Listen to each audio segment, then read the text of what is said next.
Hi friends, myself Manoj Gurjar. You're most welcome to our YouTube channel Medcom Study.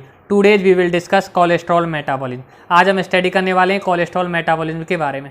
Cholesterol की यदि बात करें तो इसे हम बोलते हैं एनिमल स्टेरॉल.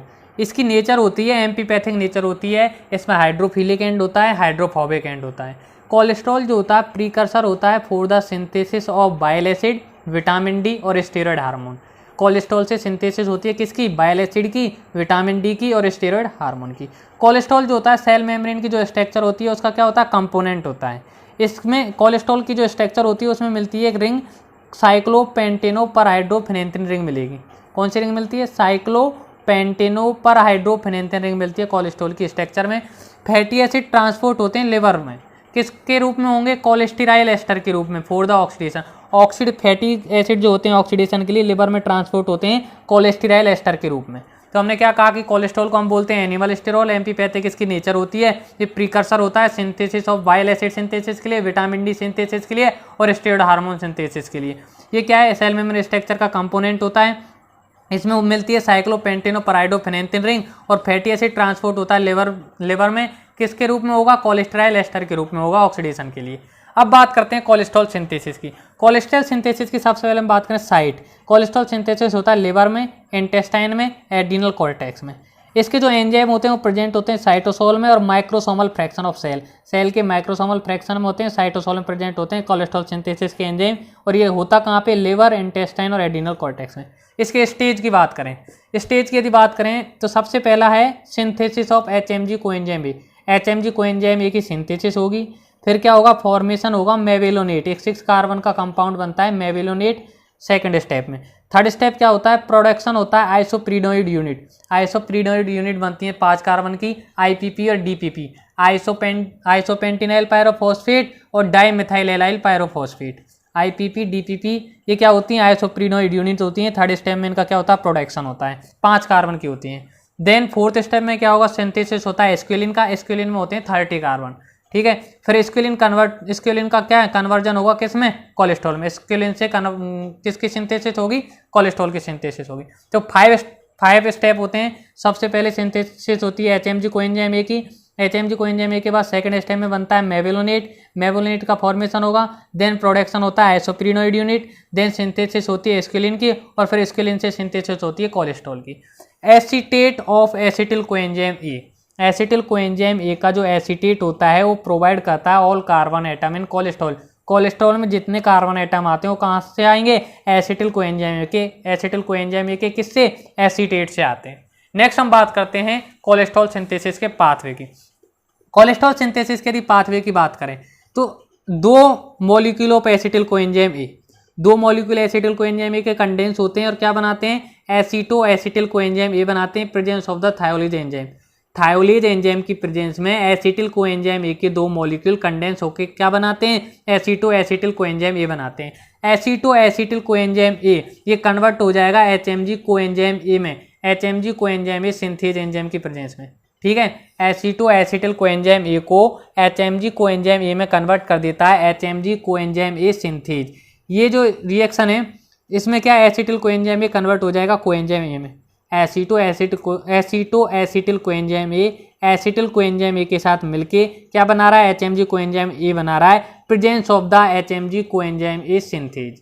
ठीक है. अब एचएमजी कोएंजाइम ए की सिंथेसिस हो गई तो एचएमजी कोएंजाइम सिंथेसिस से नेक्स्ट क्या होगा? मेविलोनेट का फॉर्मेशन होता है. एचएमजी कोएंजाइम ए कन्वर्ट हो जाएगा मेविलोनेट में. ठीक है. रिड्यूस हो जाएगा. ये कौन रिड्यूस करेगा इसे? HMG coenzyme A reductase enzyme. HMG coenzyme A reductase HMG coenzyme A को कन्वर्ट कर देगा मेविलोनेट में. ये जो रिएक्शन होती है एनएडीपीएच डिपेंडेंट होती है. 2 एनएडीपीएच लगते हैं यहाँ पे. ठीक है. एनएडीपीएच रिएक्शन होती है. एनएडीपीएच डिपेंडेंट रिएक्शन होती है. कोएंजाइम ए क्या हो जाएगा? लिबरेट हो जाएगा, स्प्लिट हो जाएगा. जो ये एंजाइम है एचएमजी कोएंजाइम रिडक्टेज ये प्रेजेंट होता है एंडोप्लाज्मिक रेटिकुलम में. कहाँ प्रेजेंट है? ये प्रेजेंट होता है एंडोप्लाज्मिक रेटिकुलम में और ये रेट लिमिटिंग एंजाइम होता है. ठीक है. ये रेट लिमिटिंग स्टेप है. ठीक है. नेक्स्ट क्या है? मेविलोनेट जो होता है वो क्या है? Kinase enzyme. काइनेज एंजाइम की प्रेजेंस में कन्वर्ट हो जाएगा 5 फॉस्फोमेविलोनेट में. 3 स्टेप रिएक्शन होगी काइनेज एंजाइम की प्रेजेंस में. मेविलोनेट कन्वर्ट होगा 5 फॉस्फोमेविलोनेट में. उससे बनेगा 5 पायरोफॉस्फोमेविलोनेट. देन वो कन्वर्ट होता है 3-फॉस्फो 5-पायरोफॉस्फोमेविलोनेट में, ठीक है। और ये तीनों स्टेप होते हैं, तीनों जो स्टेप हैं इनमें क्या एटीपी यूटिलाइज होता है, एटीपी की प्रेजेंस में रिएक्शन होती है।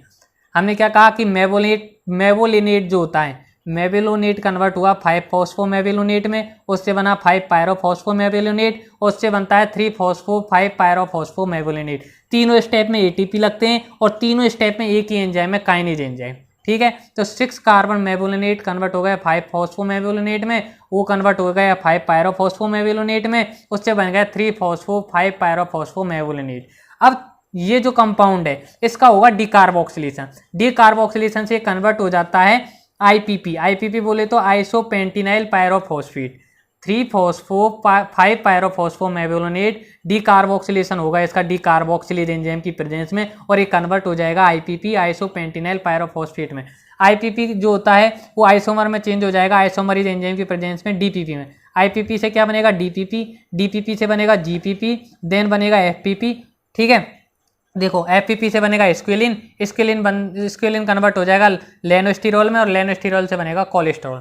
देखो सारे स्टेप देखते हैं। आईपीपी जो है ये है 5 carbon compound isopentenyl pyrophosphate, isomerase enzyme की प्रेजेंस में कन्वर्ट हो गया DPP dimethylallyl pyrophosphate में, ठीक है। अब डीपीपी जो होता है आईपीपी के साथ कंडेंस होता है, आईपीपी के साथ कंडेंस होकर ये बनाता है जीपीपी, जीपीपी बनाता है, ये बनाता है ग्रेनाइल पायरोफॉस्फेट 10 कार्बन का। देखो 5 कार्बन के 2 मॉलिक्यूल कंडेंस हो गए आईपीपी और डीपीपी, इन्होंने बना दिया जीपीपी ग्रेनाइल पायरोफॉस्फेट। अब जीपीपी जो होता है अगेन आईपीपी के साथ क्या होता है कंडेंस होता है, ठीक है, और क्या बनाता है फर्निसाइल पायरोफॉस्फेट बनाता है एपीपी 15 कार्बन, 5 कार्बन तो इसमें 10 कार्बन इसके कंडेंस होकर क्या बना दिया 15 कार्बन का कंपाउंड बना दिया फर्निसाइल पायरोफॉस्फेट। अब फर्निसाइल जो पायरोफॉस्फेट है ये अनदर मॉलिक्यूल ऑफ एफपीपी से कंडेंस होगा और क्या बनाएगा स्क्विलिन बनाता है presence of the squalene synthase enzyme. और जो ये रिएक्शन है एनएडीपीएच डिपेंडेंट होती है, एनएडीपीएच कन्वर्ट हो जाता है किसमें एनएडीपी प्लस में, ठीक है।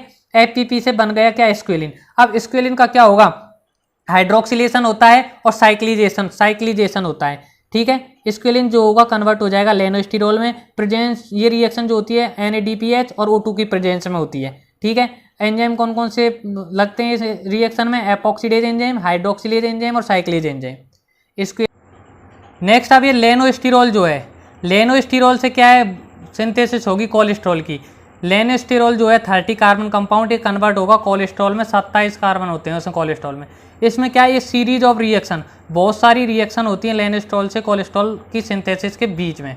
अब जो लेनोस्टिरोल से कोलेस्ट्रॉल बनेगा तो ये जो रिएक्शन होंगी O2 और NADPH की प्रेजेंस में होती हैं, और ये क्या 1 कार्बन कंपाउंड क्या रिलीज होता है स्प्लिट होता है HCOOH फॉर्मिक एसिड, ठीक है। एक CO2 भी क्या होता है यहाँ पे स्प्लिट होता है। तो हमने क्या कहा कि अगेन मैं इसे समराइज कराऊँ कोलेस्ट्रॉल सिंथेसिस पाथवे को। सबसे पहले एसिटिल कोएंजाइम ए के 2 मॉलिक्यूल कंडेंस होते हैं थायरोइड एंजाइम की प्रेजेंस में, बनाते हैं एसिटो एसिटिल कोएंजाइम ए।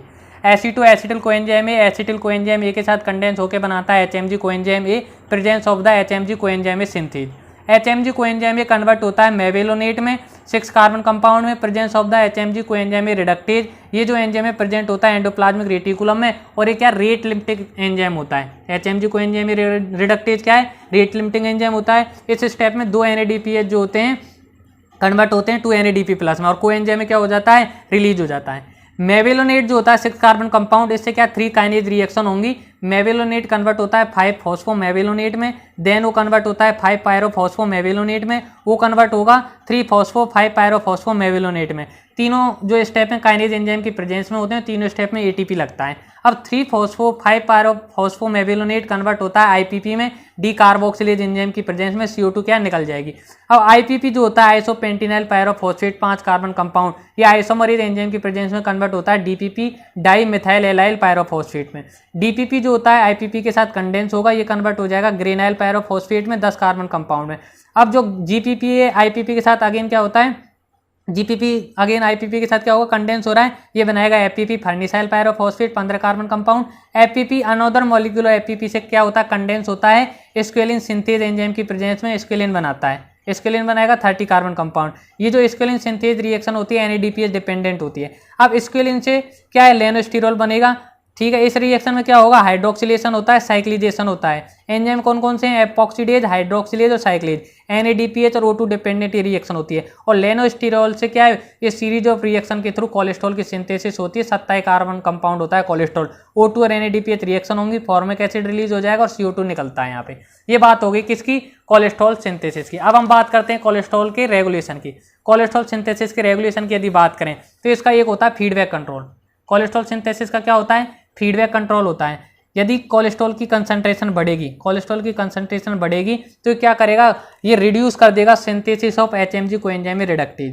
देखो कोलेस्ट्रॉल सिंथेसिस का रेगुलेशन करता है HMG कोएंजाइम रिडक्टेज। यदि कोलेस्ट्रॉल का कंसंट्रेशन बढ़ रहा है, यदि इसका कंसंट्रेशन बढ़ेगा तो ये क्या करेगा, इस एंजाइम की कंसंट्रेशन को क्या कर देगा, घटा देगा, उसकी सिंथेसिस घटा देगा। अब इसकी सिंथेसिस कैसे घटाएगा, वो कैसे घटाता है, ट्रांसक्रिप्शन जो होता है जीन का वो कम कर देगा। जो जीन HMG कोएंजाइम रिडक्टेज बना रही है उन जीन का ट्रांसक्रिप्शन कम हो जाएगा। जब उनका ट्रांसक्रिप्शन कम हो जाएगा तो HMG कोएंजाइम रिडक्टेज कम बनेगा, और ये कम बनेगा तो कोलेस्ट्रॉल की सिंथेसिस क्या हो जाएगी, कम हो जाएगी। और कोलेस्ट्रॉल की सिंथेसिस कम हो जाएगी तो कोलेस्ट्रॉल की कंसंट्रेशन जो है कम हो जाती है। ठीक है। देखो कोलेस्ट्रॉल जो होता है, कोलेस्ट्रॉल का क्या होता है, नेगेटिव इफेक्ट होता है HMG कोएंजाइम रिडक्टेज पे जब इसकी कंसंट्रेशन बढ़ेगी। इसके अलावा हार्मोनल कंट्रोल होता है। HMG कोएंजाइम जो रिडक्टेज है ये एक्टिव होता है डीफॉस्फोराइलेटेड स्टेज में। कौन सी स्टेट में एक्टिव होता है, डीफॉस्फोराइलेटेड स्टेज में क्या होता है, एक्टिव होता है। इंसुलिन और थायरोक्सिन जो हार्मोन होते हैं वो फेवर करते हैं डीफॉस्फोराइलेट स्टेट को, तो स्टिमुलेट करेंगे HMG कोएंजाइम रिडक्टेज को। जब ये एंजाइम क्या होगा, स्टिमुलेट होगा तो क्या है, कोलेस्ट्रॉल की सिंथेसिस ज़्यादा होगी, क्योंकि यही तो एंजाइम मेन रोल प्ले कर रहा है कोलेस्ट्रॉल सिंथेसिस में। तो इंसुलिन और थायरोक्सिन क्या करते हैं, कोलेस्ट्रॉल सिंथेसिस को बढ़ाते हैं। कैसे बढ़ाते हैं, HMG कोएंजाइम रिडक्टेज को प्रमोट करके। इसके अलावा ग्लूकागोन और जो ग्लूकोकॉर्टिकॉइड हार्मोन होते हैं वो फेवर करते हैं फॉस्फोराइलेट स्टेट का। और फॉस्फोराइलेट स्टेट में ये जो एंजाइम क्या होता है, इनएक्टिव होता है। तो ये ग्लूकागोन क्या करेगा, इस एंजाइम को इनएक्टिव करेगा। ये इनएक्टिव कर रहा है इस एंजाइम को, तो कोलेस्ट्रॉल सिंथेसिस को क्या कर रहा है, कम करता है। तो ग्लूकागोन तो कोलेस्ट्रॉल सिंथेसिस को कम करेगा, जबकि इंसुलिन क्या करता है, कोलेस्ट्रॉल सिंथेसिस को बढ़ाता है।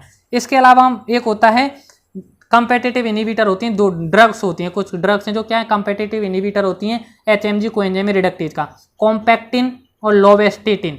ये दो ड्रग हैं, लोवेस्टेटिन और कॉम्पैक्टिन क्या करती हैं, कंपेटिटिव इनिबिशन कर देंगी, HMG कोएंजाइम रिडक्टेज का। जब ये इनिबिट हो जाएगा, तो HMG कोएंजाइम ए मेवोलिनेट में कन्वर्ट नहीं होगा। जब ये मेवोलिनेट नहीं बनेगा तो क्या, कोलेस्ट्रॉल सिंथेसिस नहीं होगी। तो कुछ ड्रग क्या करती हैं, कोलेस्ट्रॉल सिंथेसिस को कम करती हैं। तो ये होगी रेगुलेशन की बात। रेगुलेशन में फीडबैक कंट्रोल हमने देखा, हार्मोनल कंट्रोल देखा, और क्या है, कंपेटिटिव इनिबिशन देखा ड्रग्स के द्वारा। इंसुलिन जो होता है कोलेस्ट्रॉल सिंथेसिस को प्रमोट करता है, जबकि ग्लूकागोन क्या करता है, कोलेस्ट्रॉल सिंथेसिस को इनिबिट करता है। ये हो गई कोलेस्ट्रॉल सिंथेसिस का रेगुलेशन, कोलेस्ट्रॉल सिंथेसिस। इस तरह जो ये टॉपिक है कंप्लीट होता है। प्लीज कमेंट करके बताएं आपको टॉपिक कैसा लगा। Do share and subscribe my YouTube channel Medcom study. Bell icon दबाना नहीं भूलें। Thank you for watching.